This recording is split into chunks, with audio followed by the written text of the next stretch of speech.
বাংলাদেশের মতো পশ্চিমবঙ্গেও ধর্মীয় স্বাধীনতার অধিকার দিন দিন কমে যাচ্ছে। পশ্চিমবঙ্গের অবস্থা দিন দিন আরও ভয়াবহ হয়ে উঠছে।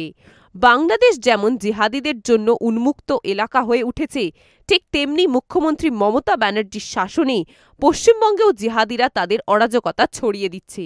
হিন্দুদের পুজো পার্বণ এবং ধর্মীয় আচরণে বাধা দেওয়া হচ্ছে।